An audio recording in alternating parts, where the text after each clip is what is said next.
I woke up in a hospital bed, tubes running through my arms, feeling weaker than I'd ever felt in my life.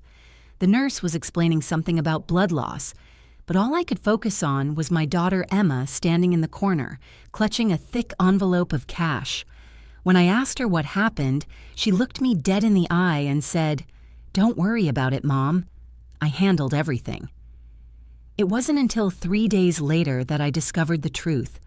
While I was unconscious from a car accident, my own daughter had been selling my blood to illegal medical brokers. Not once, not twice, but for 6 months straight, using forged consent forms and my medical ID.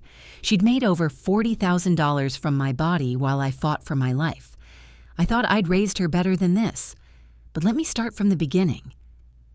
My name is Sarah, and at 52, I thought I had life figured out. I'd been a single mother since Emma was 3, working 2 jobs to keep us afloat, days as a medical secretary at the local hospital, evenings cleaning office buildings. It wasn't glamorous, but it put food on our table and kept a roof over our heads. Emma was my world, my only child, my pride and joy.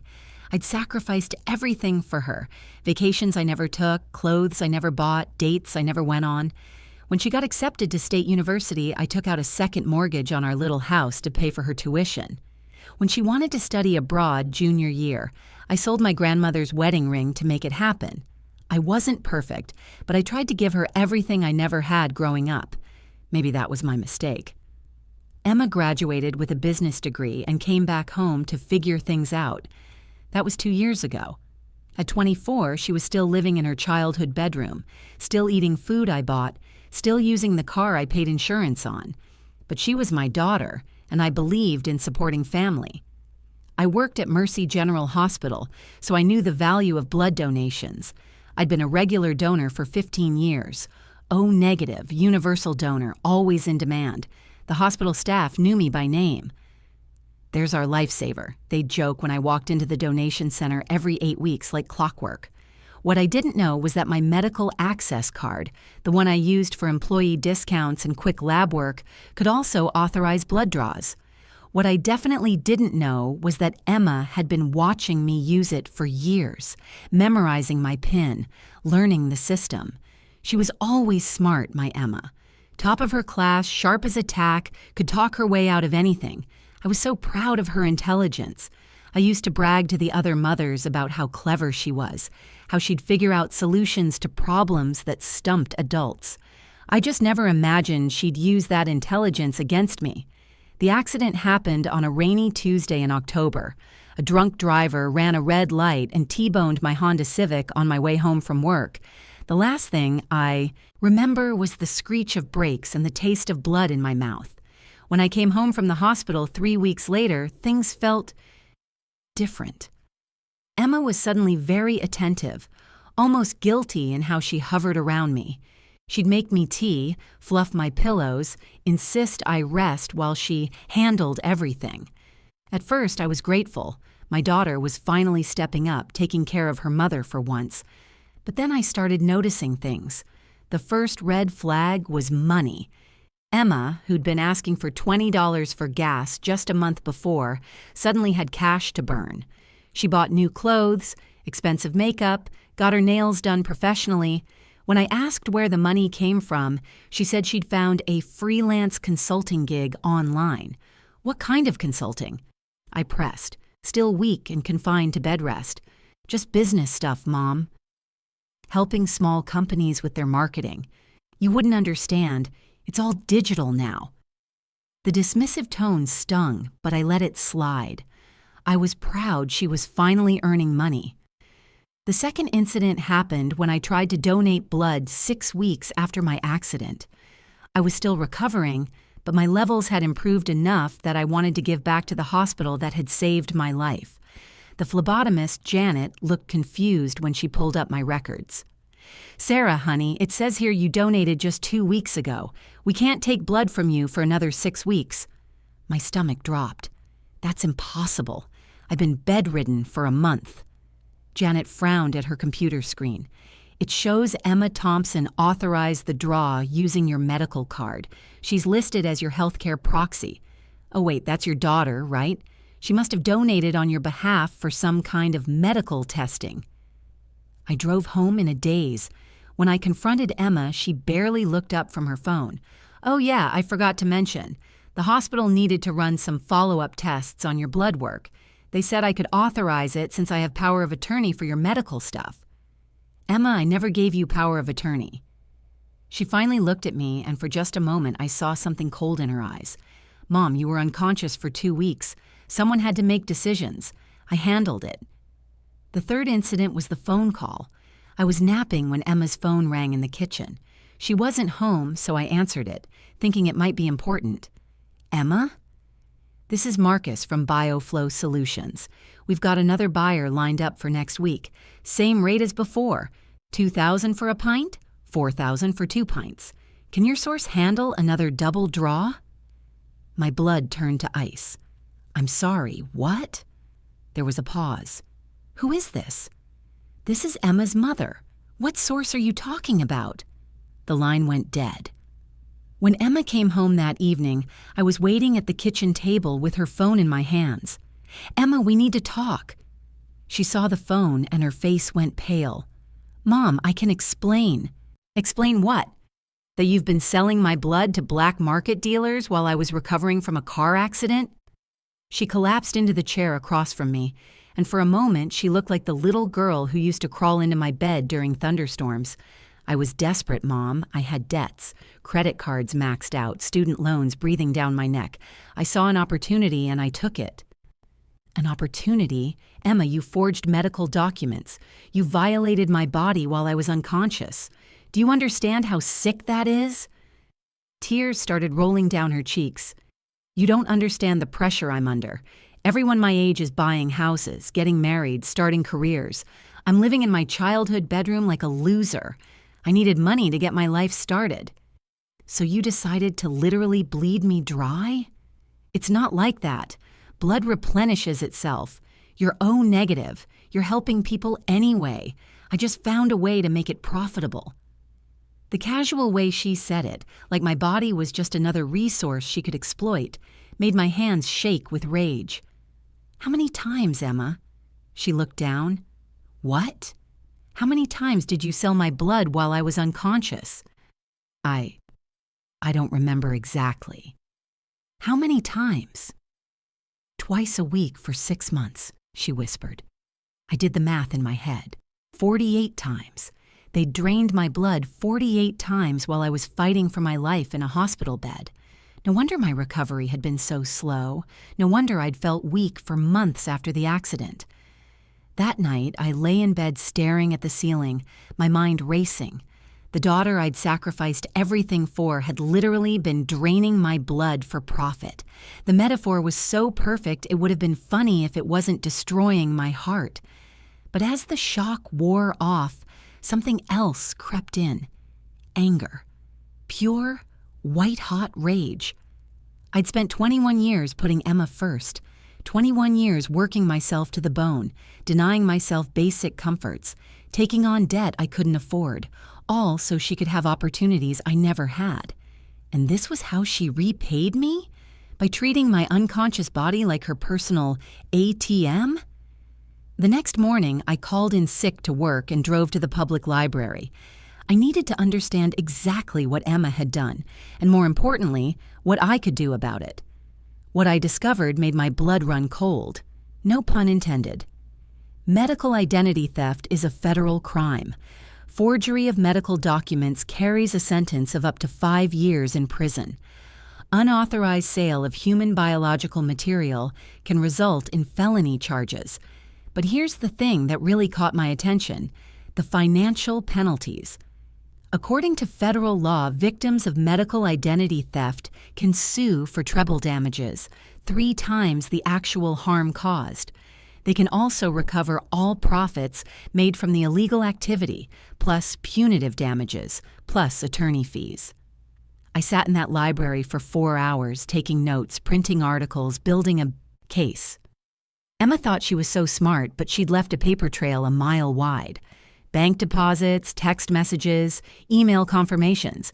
It was all there, just waiting for someone to connect the dots. By the time I drove home, I had a plan. That evening, Emma was getting ready to go out with friends. She'd bought another new outfit, a designer dress that probably cost more than I made in a week. "Looking nice," I said from the kitchen doorway. "Special occasion?" She shrugged. "Just dinner with some girlfriends." Must be nice to have money to burn. She froze, mascara wand halfway to her lashes. "What's that supposed to mean?" "Nothing. Just making an observation. About how you can afford to go out every night while I'm still paying off medical bills from my accident." "Mom, we've been through this. I'm working now. I'm contributing."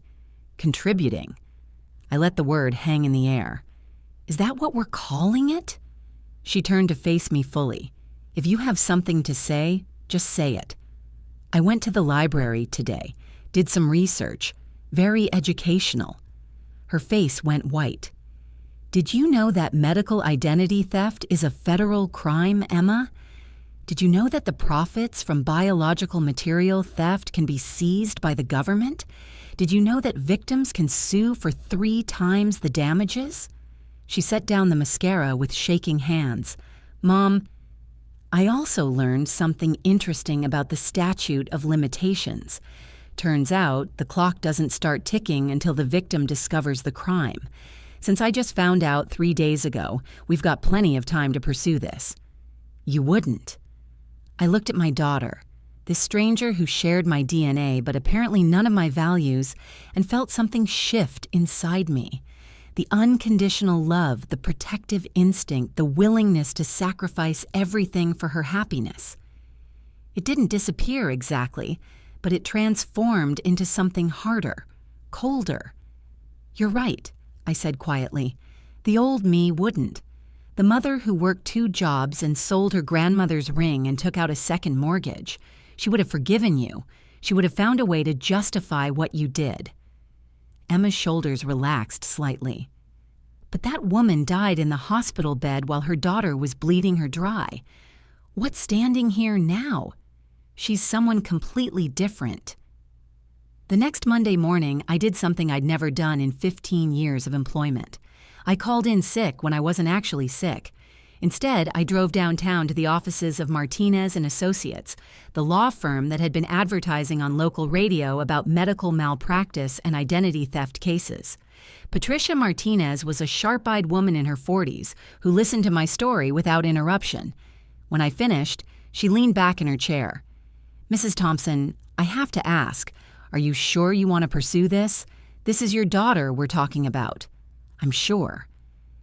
The emotional toll of a lawsuit like this. "Ms. Martinez, my daughter stole 48 pints of my blood while I was unconscious and sold them for profit.